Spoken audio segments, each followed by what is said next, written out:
And if you jumped on after I spoke to everybody, hello, everybody. Appreciate you guys joining us. All right. So here we go.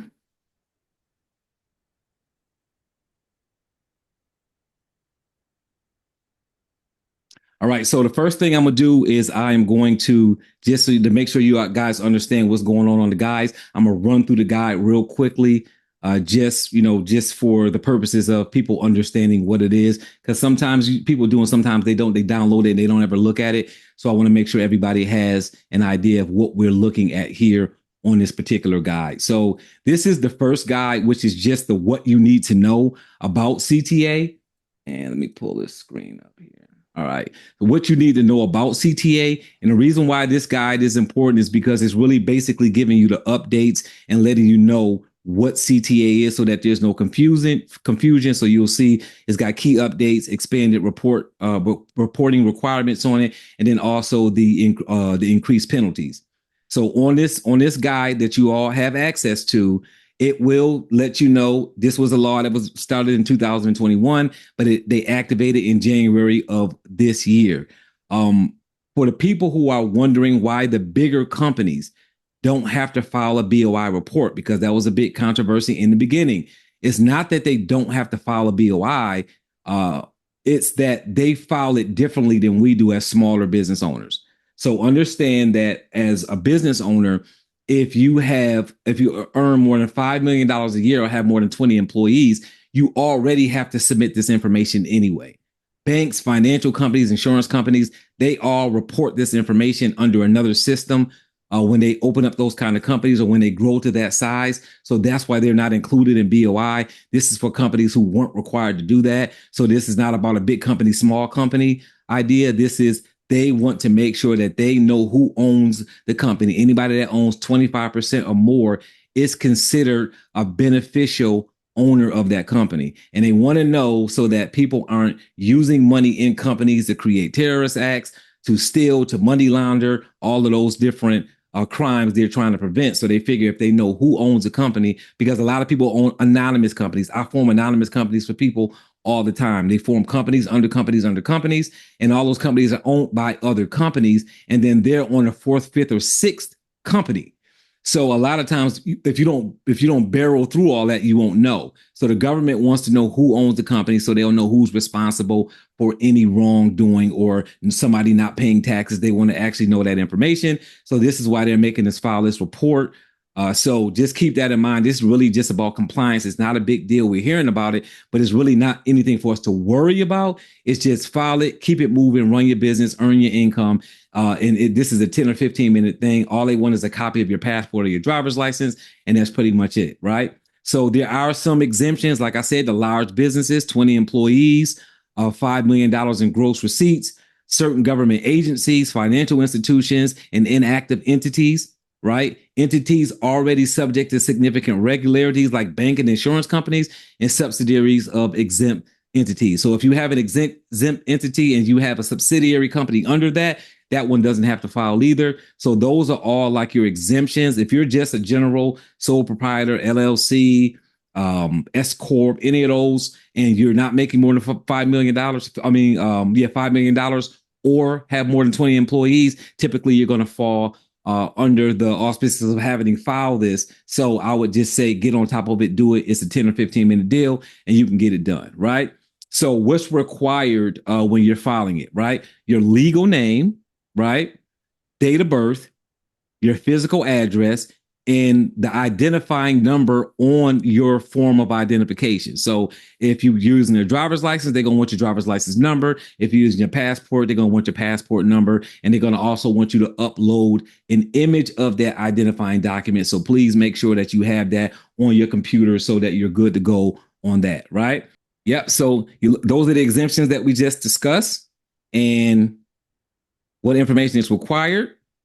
Who is considered a beneficial owner, 25% or more, right? Who directly or indirectly owns or controls the company, senior officer in the company.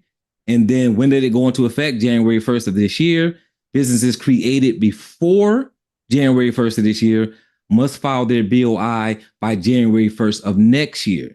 Businesses created in this year, after January 1st. So if you open up your business in 2024, you have 30 days. I think they now pushed it to 90 days that you have to do it, but they still haven't started finding and things yet. So you're good. Go ahead and get it done, get it knocked out. So remember, if you formed your company this year, you should have already done this. If you formed it less than 90 days ago, go ahead and get it done so that you can be in compliance. If you formed your company before 2024, then you have until January 1st of next year. But holiday season is coming up, so go ahead and get it knocked out so that you don't get caught up in holiday season and forget about it. The $500 per day fine maxes out at $10,000. If they feel like you're intentionally not filing it because you're trying to hide something, they can actually attempt to give you 2 years in jail. They are challenging that in the courts right now. I don't know where that's going to land. Just know that they're challenging all of these rules and laws because they're saying that it's privacy issues and all of those other things. But I would say go ahead and get your stuff filed. So no matter how it comes out in the end, you're good. So how do you file a report?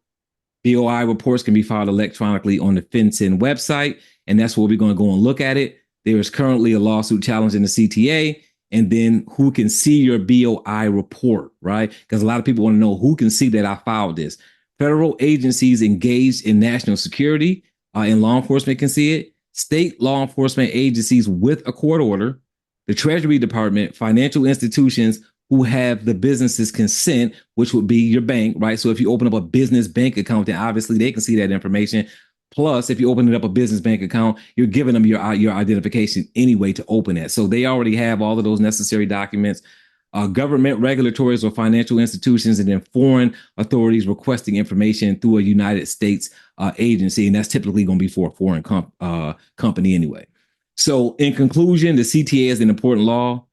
Businesses that are subject to the CTA should take steps to comply with the law, and failure to comply with the CTA can result in no serious penalties that we just talked about. And this is just fast facts. You can read this on your own time. This is just basically me telling you to stay focused on your business, right? Don't listen to all little hoopla and everybody telling you that the government is coming after small businesses, and don't get caught in those conversations. Don't go down that rabbit hole. Go ahead and get your BOI filed. Whatever your business does, focus on your business running and growing so that you can move forward in what you're doing, and go ahead and file this. Them having your driver's license. If any of us think that the government don't have our identification, know who we are, then you got a whole nother situation going on. So they're not asking for anything crazy. So let's just get it done and be finished with it. And the next guide, which I will blow this one up here too as well. This one is the detailed walkthrough, which is just me showing you all step one, what you're actually doing in this process, right?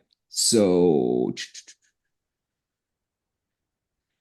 step one, gather your information. This is just preparing you. Make sure that you have the business's legal name. If you're doing any DBAs, which is doing business as, and you may live in a state where a DBA is called a fictitious name. Those are the same thing. So whether you have a fictitious name or a DBA, that all qualifies as the same thing.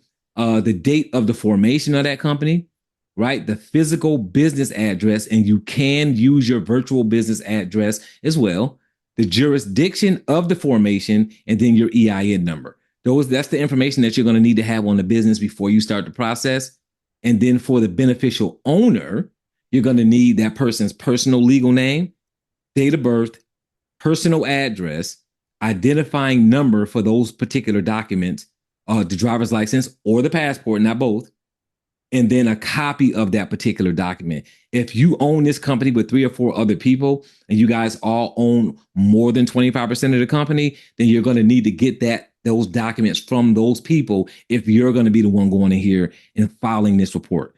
Step 2, access the portal. That's what this scan code is for. So if you scan that QR code with your phone, it will take you directly to the government site. If you use this link, tbdcoaching.net/fincen-BOI-filing, it will take you directly to the website. It's the government website. That way you won't get tricked into filing on somebody else's site where they'll try to charge you on the end, right? So you want this to be the government situation that you're using.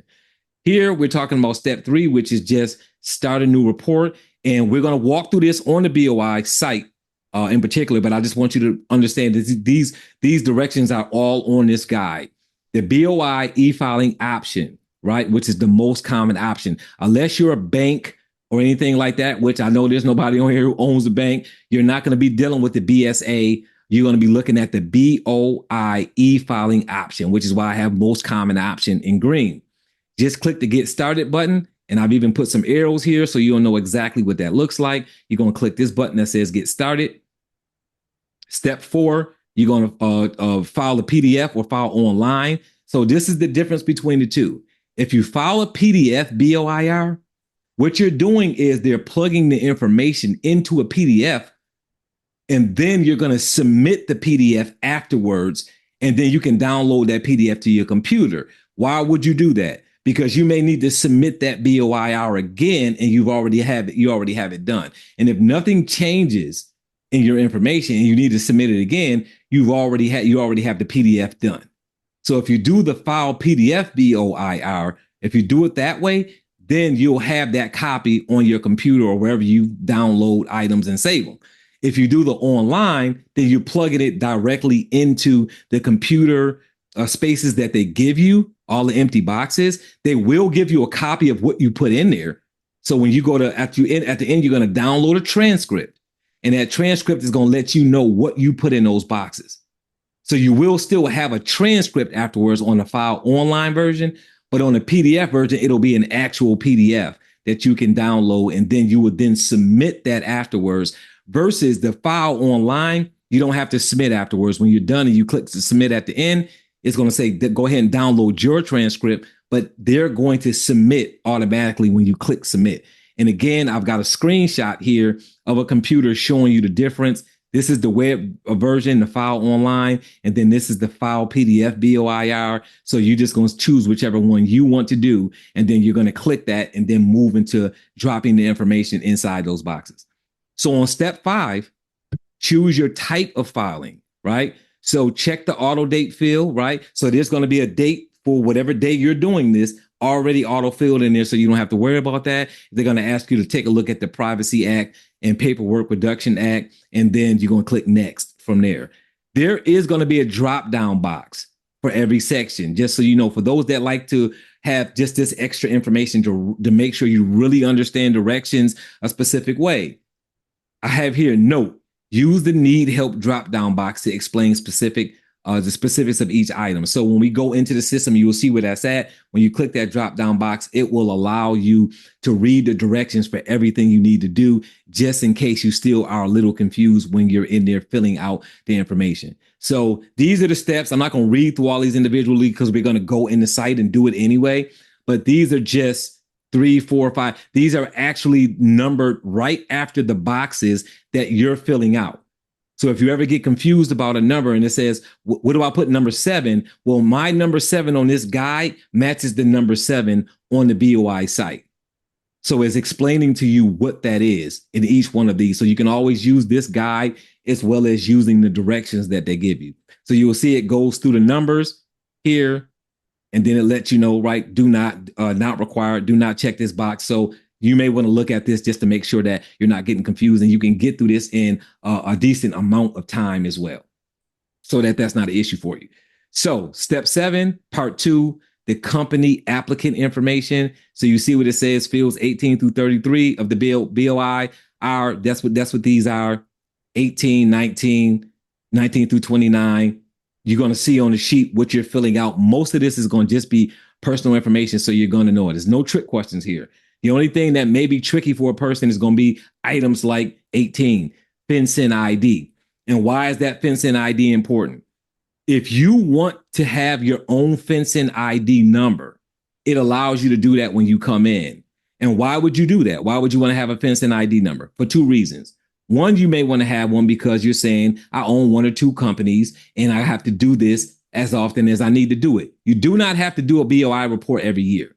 A BOI report is only being done if you change your personal address, if you change the business's address, or if you update the document you use to prove your identity. So if you have to update your driver's license or state ID, or update your passport, you then have to go in here and file again because they want the most current information that you used as information to be on file. If you don't change any of this information, then you don't have to come in here and do another BOI. Just so you know, so this is not an annual thing that you have to do. This is something that you're doing when it's necessary for you to do it. If you have a fincen ID, the great thing about having the fincen ID, when they ask you, do you want one? If you click the box yes, at the end, it will give you your fincen ID number. Now you have it. When you go into file your fincen again, your BOI report again, and you put that number in the box, it will pre-fill some of the fields based on your information that you already have in the system because your ID says it's you. How else does this help? If you're a company, a financial company or a business coach or a business consultant, and you're filing BOIs for other companies and you're doing it for a fee, or you're doing it because it's a courtesy to your clients, when you have your own fincen ID, it makes it easier because when you go in and put your fincen ID, all your information will populate that you're putting in the system. And then now all you're doing is putting the client's information in. And now you can say, hey, I have my own fincen ID to file. So if you're a tax preparer, you have a tax number that you use, an ITIN number that you use to file taxes for your clients. This is the same thing here. A fincen ID will allow you to do other people's BOI reports as a courtesy or for a charge. And when you do that, you're using your fincen ID so the government knows you particularly did this for that person. That is not your company. And you can do this for your own companies as well. So that's why it's important to have a fincen ID. So that may look a little bit tricky on there when you're seeing it, but now you guys know what that is. And again, the rest of this, the numbers all, they're all correlated with what you're going to see on the site. Part 3, beneficial owner information, and it's going into, again, this is now talking about the person who is a part owner of the company and is asking their information. So all you're doing is plugging this stuff in and you're good to go. At the end here, you will see submission of your BOI report filing, enter the required personal information, email used for the business. That's what I would use when you put your email in there. Put the business's email in the system, not your personal email. Obviously, if you need to put the business's, a personal email in there for another reason that you would know why you're doing that, then go ahead and do that. It's not like you can't do it. I just suggest as a business coach, keep everything relative. Use your business email if you're filing your BOI instead of your personal email. First name, last name, certify that you are authorized to file this BOI on behalf of the reporting company. True, correct, complete. Click the I agree box if you agree, right? And then read the compliance reminder. Conduct the process that is going to ask you to make sure that you're human. It's going to have the captcha that you see on a lot of sites. And then you're going to click the submit box if you are ready to submit your BOI report. And then step 10, submit the status confirmation. Don't forget to download your transcript. So remember, the downloading of a transcript is going to be in the situation where you're filing the online report versus doing the PDF. When you do the PDF, you're going to download the PDF at the end as well, but it's going to say it differently than it is here. It's not going to say download the transcript. Download the transcript is the access when you're doing it through file online. When you choose PDF, you're going to see when you get to the end how it's going to be laid out. You're going to download it, then you're going to click the submit button and upload it into their system as if you had gotten it somewhere else and you're uploading it to them, right? And then the last thing here, please be advised that shortly following the submission, the BOI e-filing will send you the email address that you gave them. They will send you a confirmation email with the status of your BOIR. Make sure you put that somewhere wherever you keep your corporate documents, because like many of my clients, they forget. So I have clients that I did their BOI months ago. And then when emails start coming out, they were emailing me, texting me, hey, have I done my BOI? And I'm like, yeah, I did that for you months ago. But they didn't remember because they didn't download the information, that the confirmation that was sent to them to let them know that that was already filed. Because when you go inside fincen system, you can't go inside the BOI system afterwards and be like, did I file my BOI? There's no way to ask that question. So you can't go and confirm there. You have to look at the confirmation that they sent you via email. So make sure when you get that email, you put it somewhere in case you forget that you actually filed it. So hopefully that's helpful to everybody. I went through those guides real quickly just so you guys could see it. Now we're going to run in here on the actual BOI site. So the BOI, this is the website. prepare file. You're going to go right here where it says file, and you're going to click file or report using the BOI e-filing system. You're clicking that. You're going right in like we just talked about. And now you're going to see what you saw on the computer screen shot that you saw on the PDF, the BSA and then the BOI. We aren't doing this. We're not banks. This is for the Bank Secrecy Act. We're doing the beneficial ownership information. We're going here. We're clicking get started. And then we're making our choice. Are we going to do the PDF version? So remember, if I click prepare BOIR, I'm doing it as a PDF, downloading it to my computer. Then I'm coming back to this screen, clicking submit BOIR, and then I'm uploading that document that I created. If I'm doing it online, like we're about to do here in the example, I'm going down here to file online BOIR. I'm clicking prepare and submit. It's letting me know, right? You are entering a U.S. government information system.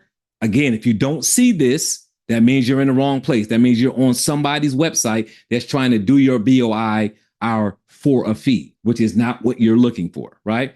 So now we're right in the beginning where we're going to get started at beneficial information. And what type of filing are you doing? You're doing an initial report. It's already got the date pre-filled in here. It's telling you to go ahead and take some time to read this Privacy and Paperwork Reduction Act, right? We're going to click this.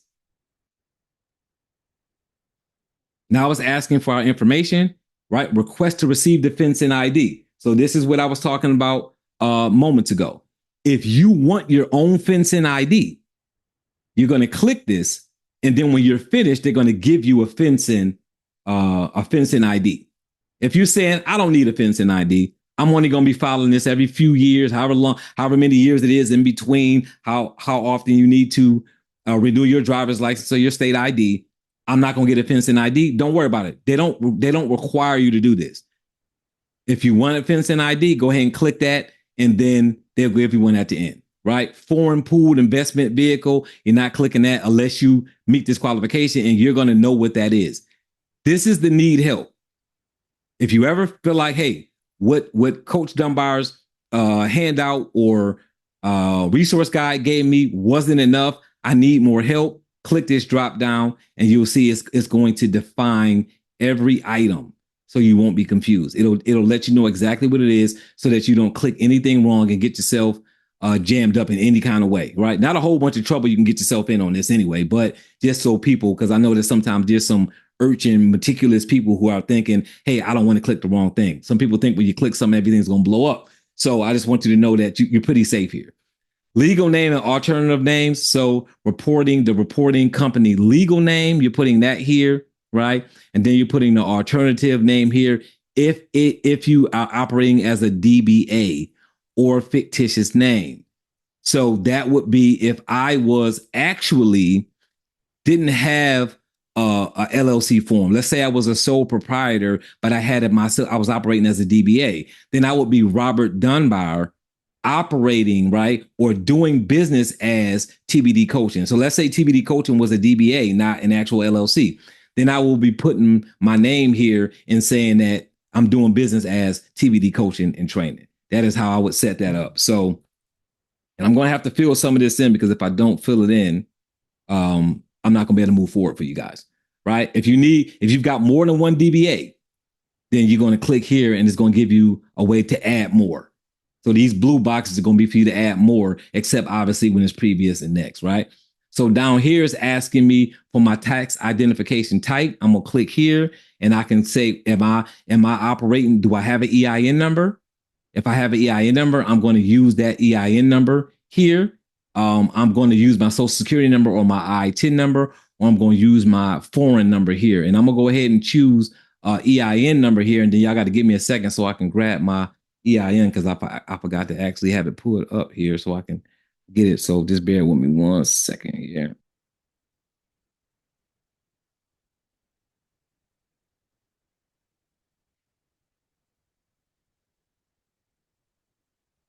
All right, so right here, you're not gonna bother this because you don't have a foreign tax ID. You're gonna go down, and again, you see the need help over every situation is always gonna say need help. If you need that, select my country, United States. Then I'm gonna go down here and write domestic reporting company, state. For this company, I'm going to say Florida. And then there's no tribal jurisdiction, so I'm not gonna worry about that. Go down here to current US address, right?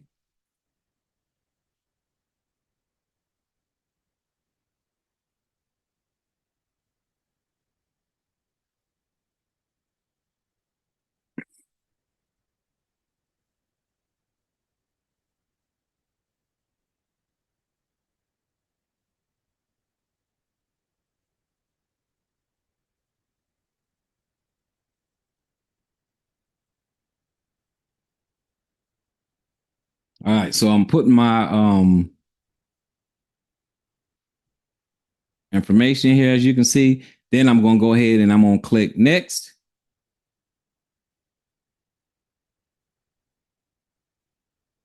All right, so here for number 16, you see it says existing reporting company, right? Check if existing reporting company as of January 1st, 2024. So if you have a company that you formed before January 1st of this year, right? You're going to click this box, right? And when you click that box, see what it says? When existing reporting company is indicated, all company applicant fields will be cleared, disabled. Do you wish to do that? I'm going to say yes. And boom, I don't have to fill this out because the company was formed before January 1st, 2024, right? So that's what's going to happen. You won't even be required to do this, right? Now, we're going to act like that's not the case so we can go in here and fill this out, right? So I'm going to take that click off, all right, and I'm going to act like this company was formed like this year. So company applicant information, right? Company applicant fincen ID. So what is this? This is me as I'm applying for the company. So when I'm doing this for a client, I'm putting my information here because what the government says is if you're filing a BOI for somebody else, we want your driver's license or passport and your information so that somebody can't say, oh, somebody else did that for me and you just do something incorrect and the government says, well, we don't know who did it. So the person filing this report, if it's not you, they're going to still need to put their information here too. So keep in mind, if you are deciding I'm going to do this for money for people, or I'm going to do this as a courtesy for my clients, you're going to have to put your personal information in this system in order for you to file this for your client or for a friend, if that makes sense. So I hope that's clear on everybody. So you would now put your fincen ID here. And this is why I say it's important to have a fincen ID. Let's say you have one. When you put your fincen ID in this box, it will populate this information because it's yours and it knows who you are because you're using your ID number. So now it'll populate all of your personal information and you'll be good, right?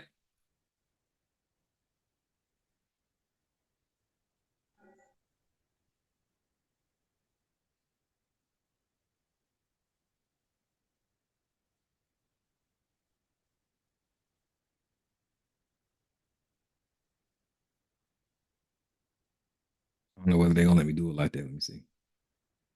Let's see. 06, 13, 1975. Going for that? Yeah. All right. So business address, residential address. So I can use either one here.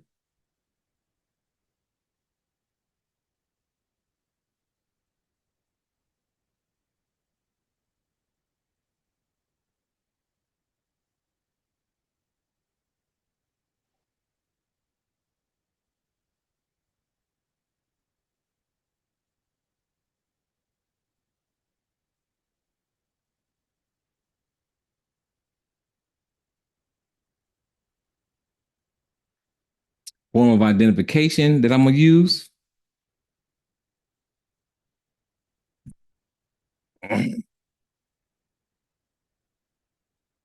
So remember, you're going to use that. You're going to choose which document, and then they're going to ask you, once you choose that document, they're going to say, hey, we now need that number.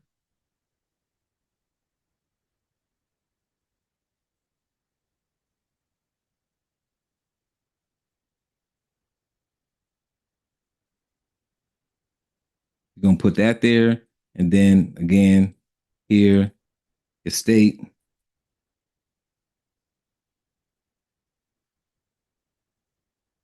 that. Unless you're tribal, right? You're not going to fill this out. And then down here, they're going to ask you to choose that file from the folder. So remember, I said you need to have your information already handy so that you can get this done pretty quickly, right? So you can get it done fast.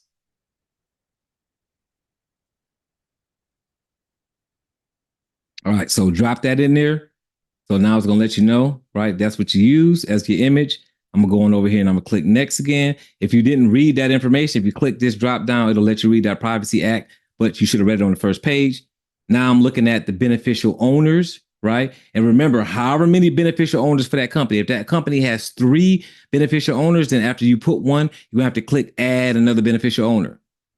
Put the information for the second one, click add the beneficial owner again, so that you make sure that you're adding all the beneficial owners, right? If you need help, boom, go right here. If anybody that's a beneficial owner is younger than 18 years old, right? If they're a minor, then that's what you're doing here. So 36 fincen ID, you put that if you have the fincen ID. If not, you're gonna come on down here. Are you an exempt entity? We already talked about what the exempt entities are. If you are an exempt entity, you're going to go ahead and click that, and they're going to say you don't need to fill this out because you're exempt. That's how that works. Remember, there could be somebody that's exempt as a beneficial owner. So let's say you're filling this out for yourself or somebody else, and there's 4 owners, but one of the owners are exempt for some reason. Then when you're filling out that person's form, you're going to click exempt entity. If they're operating as a company. So remember, sometimes company own companies, right? So even in my particular case, I have a company that owns a company that owns a company. So if that exempt entity is a company or a person, when you say add beneficial owner, it's going to give you this information to fill out for them. If that particular person is exempt, you're going to click that and then move from there. If that person is not exempt, you're not going to click it. You're just going to go down here and you're going to fill out that person's information like I'm doing here.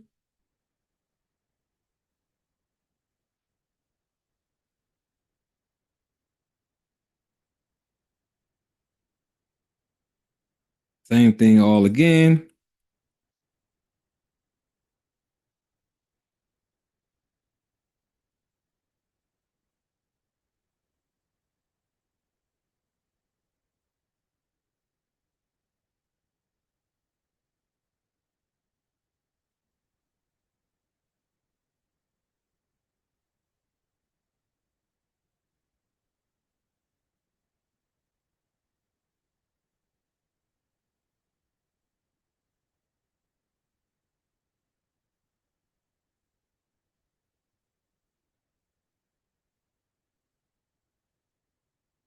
Same thing again. What am I using for ID? That, then I'm putting that number again. And why is it the same information again? Because I'm the person filing the BOI, but I'm also the person that owns this particular company. So that's why I'm putting my information twice. If I was doing this for somebody else, the first time I would have put my information, and then the second time I would be putting one of the owners of the company's information. Just so you guys know, so that you don't think that I'm being, but it's not being redundant. It's just I happen to be the person filing and the person that owns the company.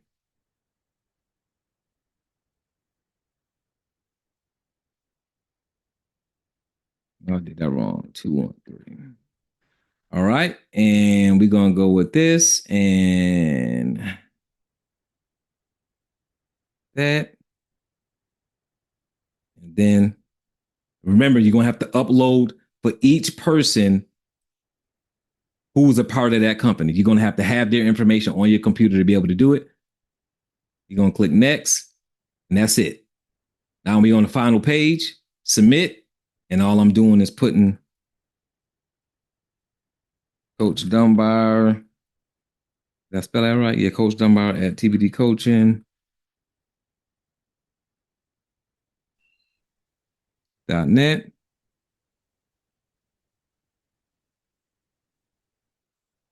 I'm going to confirm it there. Put my first name. Put my last name. I'm going to click agree. Go down here. I am human is going to give me my little 𝗏𝗏𝗃 that I need to figure out. Click the image with the object present in the example. Looks like it's a squirrel. Let's go ahead and click these squirrels. Click next. I'm always wondering, am I smart enough to figure this out when these come up? All right, then I click submit. Now I'm not going to click it because it's going to do another one for my company, and I've already done one for my company.